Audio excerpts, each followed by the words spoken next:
অলঙ্কারে ৩ দিন ধরে অচেতন অজ্ঞাত ব্যক্তি। স্বজনদের খুঁজছে বাস কাউন্টার কর্তৃপক্ষ। স্থান পাহাড়তলী থানা, অলঙ্কার পুলিশ বক্সের পাশে। চট্টগ্রামের পাহাড়তলী থানার অলঙ্কার পুলিশ বক্সের পাশে একটি বাস কাউন্টারের সামনে গত ৩ দিন ধরে অচেতন অবস্থায় পড়ে আছেন অজ্ঞাতনামা এক ব্যক্তি। স্থানীয়দের দাবি, লোকটিকে দেখে মনে হচ্ছে তিনি গুরুতর অসুস্থ এবং সম্ভবত শারীরিকভাবে চলাফেরায় অক্ষম। আমার ছেলে, হ্যাঁ, ওনার ফ্যামিলি কেউ ফোন দেওয়া হচ্ছে, টাঙে আছে, তাতে ওনার নাম্বার কেউ নাই, আপনারা পারলে যে ব্যবস্থা করে দেন। এরপর দোস্তে ওনার নাতি মনে যত সম্ভব, আমি আপনার হোয়াটসঅ্যাপ নাম্বারটা দেন, বলতে উনি কে, আচ্ছা আপনার হোয়াটসঅ্যাপ নাম্বারটা দেন, আমি ছবিতে আপনার নাম্বারকে দেওয়া যাবে নাম্বারটা, বলতে ওনার ফ্যামিলি চিটাং থাকে, চিটাঙে একটা ব্যবস্থা করে দেবেন। আর চিটাঙে তো কারোর নাম্বার নাই, পারলে আপনি ওনার ওয়াইফের নাম্বার বা বাচ্চার নাম্বার দেওয়া দিতে, আমরা পারবো না, তখন আমরা কি করতে পারি, কত ওনাকে পারলে আপনি গাড়ি তোলে বা চাকার তোলে ফেলে দেওয়া। ৩ দিন ধরে একই জায়গায় পড়ে থাকলেও তিনি কারো সঙ্গে কথা বলছেন না এবং স্বাভাবিকভাবে খাবারও গ্রহণ করছেন না।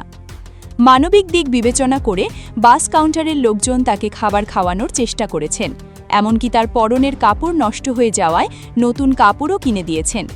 তবে ওই ব্যক্তির কাছে থাকা একটি মোবাইল ফোন থেকে কয়েকটি নম্বরে যোগাযোগের চেষ্টা করা হয়।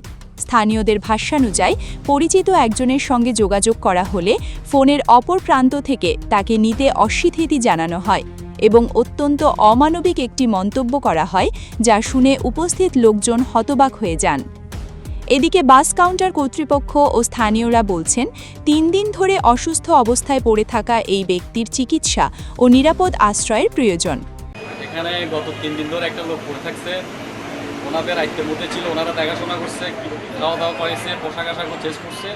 উনি আমাকে ফোন করে বললো যে ভাই এই ঘটনা, আমি ঘটনাস্থলে আসি, দেখলাম যে আসলে ঘটনা সত্য, লোকটা আজকে 3 দিন ধরে এখানে এই অবস্থায় পড়ে থাকছে। এখন আমরা মানবাধিকার সংস্থার থেকে আমরা ওনাকে মেডিকেল নিয়ে যাওয়ার একটা প্রিপারেশন নিয়েছি, যেহেতু ওনাদের আত্মীয় স্বজন কাউকে আমরা পাচ্ছি না। ট্রাই করেও দেখলাম, একটা ফোন নাম্বারে আমার ভাই কথা বলছে, কাঞ্চন, উনি কথা বলে দেখলো যে ওনার কথার কোনো অ্যালাউ করতেছে না, অতএব ওনাদের আত্মীয় স্বজন কাউকে আমরা খুঁজে পাচ্ছি না। এখন আমরা আপাতত চিটাং মেডিকেলে নিয়ে যাচ্ছি। তার আত্মীয় স্বজন কিংবা পরিচিত কেউ যদি তাকে চিনে থাকেন, দ্রুত এগিয়ে এসে তাকে নিয়ে যাওয়ার আহ্বান জানিয়েছেন তারা।